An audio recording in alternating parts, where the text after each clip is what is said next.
السلام البنات، كي دايرين؟ لاباس عليكم؟ بخير؟ صحتكم مزيانه؟ نتمنى البنات تكونوا على خير وبخير. المهم البنات، جيتكم اليوم فيديو جديد، فيديو اللي ما غيكون فيه لا روتين لا والو. غادي نشارك معكم. درت هكا شويه غريبه وقلت علاش ما نصورش ونشاركها مع البنات. المهم البنات، مقادير اللي هما ساهلين والطريقه اللي هي سهله سهله. كيما شفتوا البنات، درت كاس ديال الزيت، كاس كبير ديال الزيت، وغادي نزيد عليه كاس كبير ديال سنيده.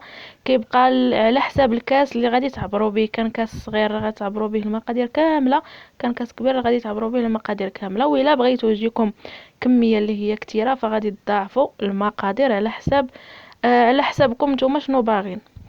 المهم البنات، كما قلت لكم هاد غريبه كتجي ساهله ماهله. وهنايا البنات زدت كاس ديال الكاوكاو اللي محمر وهرمشتو كما كتشوفوا. غادي زدتو على الزيت وسنيده. تقدروا تزيدوا حتى الزنجلان مع الكاوكاو، اولا تقدروا ديروا غير الزنجلان بوحدو او الكاوكاو بوحدو، كيبقى على حساب نتوما شنو باغين. هنا زدت واحد الفانيا البنات، وحتى هذه كتبقى اختياريه. الا بغيتوا ديروها ما بغيتوا ديروها ديروها، ما بغيتوش ما ديروهاش. صافي البنات كما شفتوا، وعندي خماره وحده. هادو هما المقادير البنات اللي ساهلين. هاد غريبه تقدروا في اي لحظه توجدوها، مثلا حتى يدخلوا ضياف الغفله كما كنقولوا، وتخلطيها دغيا وتخشيها في الفران فدغيا كتوجد. ما تجي فين يعني تعمري اتاي توجدي الطبيله ديالك كتلقيها وجدات. كما شفتوا البنات، مقادير اللي ساهلين. وهاد المقادير يقدروا يكونوا يعني في اي منزل في اي كوزينه يقدروا يكونوا هاد المقادير، ماشي شي حاجه اللي صعيبه. الزيت فراه ديما كاين، سنيده ديما كاينه. فيعني ماشي شي حاجه اللي نقولوا ما تكونش عندنا في الكوزينه. حتى الا جاوك هكا ديال في الغفله فكتلقاي يعني المقادير كاينين عندك في الكوزينه دغيا دغيا كتوجديهم. وهاد الكميه البنات اللي درت ديال كاس ديال الزيت وكاس ديال سنيده، فراه كيخرج كميه يعني اللي تقدري تحطيها هكا مثلا في كاسكروط اولا في الفطور، اولا الا كانوا جاو عندك غير ضياف اللي هما قلال تقدري تحطي منها 2 مرات اولا 3. وكما قلت لكم كتخرج لكم هكا طبيسي اللي هو يعني موين، ما كبيرش وما صغيرش بزاف، فكميه اللي زوينه. والمهم البنات، هنا كما شفتوا زدت خماره وحده. وهنا غادي نزيد طحين شويه بشويه البنات باش هكا ما يغلبناش، يعني الخليط ما يقصحش لينا عاوتاني بزاف. كما كنعرفوا الغريبه فالخليط ديالها كيكون مرمل، ما كتجيش هكا يعني معجنه. ما كتبقاش يعني نقولوا العجينه مطلوقه كما الحلوى الاخرى. فالعجينه ديال الغريبه كتبغي تكون مرمله. هنا البنات كما شفتوني راني كنزيد طحين شويه بشويه باش هكا نكون انا مغلبه على العجينه، يعني ما نزيدوش الطحين في دقه واحده وتنشف لينا بزاف نوليو خصنا نزيدو الزيت. وهذا فمن الاحسن هكا شويه بشويه وكنخلطو في نفس الوقت. هنا كما شفتوا البنات راني كنزيد الطحين شويه بشويه. كما قلت لكم البنات، راه هاد الغريبه ساهله ماهله. يقدروا مثلا دخلوا عليك الضياف على غفله. يعني ما عندكش هكا شي حليوه اللي تحطيه في الطبله ولا هذا، كتوجديها هي دغيا دغيا تخلطيها تخشيها في الفران توجدي هكا حريشه اولا بسبوسه.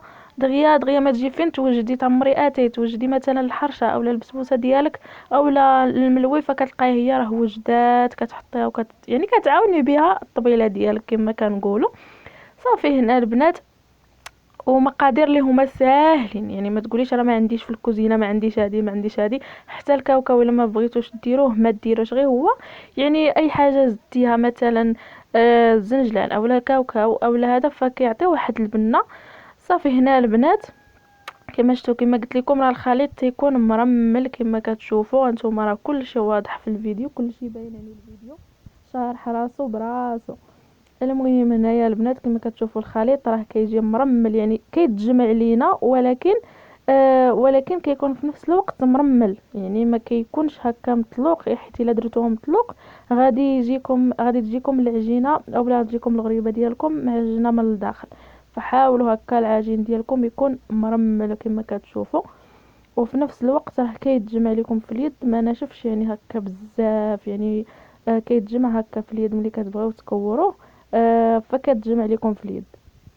هذا هو الخليط البنات اللي خاصنا نحصلوا عليه. انا كنزيد الطحينه البنات لحقاش نحس بها مازال يعني هكا معجنه، وهي ما خاصهاش تكون معجنه باش ما تجيكمش ملي طيب ما تجيكمش معجنه من الداخل وحتى حتى ما غاديش تشقق ليكم البنات.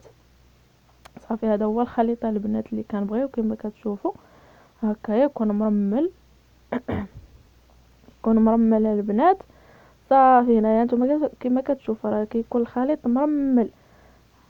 كتعرفي بلا راه الغريبه ديالك غادي تصدق لك 100%. صافي هانتوما في نفس الوقت كيتجمع لكم ملي كتكوروا هكا كتجمع لكم.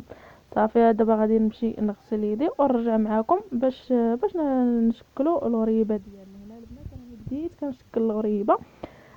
كما كتشوفوا من الاحسن يكونوا هكا حبات اللي هما شويه كبار باش ملي كتشقق كتجي باينه، يعني اما الا درتوها صغيره فما كتجيش باينه. هذوك التشققات اللي كيكونوا فيها ما كيجيوش باينين. من الاحسن تكون شويه كبيره، وعاوتاني كيبقى كل واحد على حسب شنو كيبغي. انتم كتشوفوا كيفاش كنكورها هكايا في الكف ديال يدي. صافي وكنحطها ما كندير الطاوه حتى حاجه، لا بالزيت لا بالطحين لا حتى حاجه. صافي كنحطها مباشره في الطاوه ديالي ناشفه. هنا البنات صافي غادي نحطها في الفران. غادي ديروها في الفران لتحت، يعني العافيه تكون فوق منها، وتنقصوا البوطه ما امكن، يعني تنقصوا العافيه تنقصوها يعني بحال الشمعه باش هكايا كتشقق لكم مزيان. كما قلت لكم كنديروها لتحت، يعني العافيه كتكون فوق منها، وملي كتشقق لينا وكنشوفوها راه حمارت شويه عاد كنطلعوها الفوق كنديروا العافيه تحت منها وكنخليوها تحمر من التحت. ها نتوما البنات الغريبه كيفاش جات محمره بنينه، يعني طيبه من الفوق ومن التحت ومشقه. نتوما كتشوفوا التشققات اللي كيكونوا فيها، فكتجي زوينه وكتجي هشيشه البنات. وراه تقريبا خرجت ليا هاد الكميه وكميه اخرى قدها، يعني هذه راه غير نص الكميه اللي وريتكم. وهذا هو الفيديو البنات. بسلامه ان شاء الله حتى الفيديو الجاي.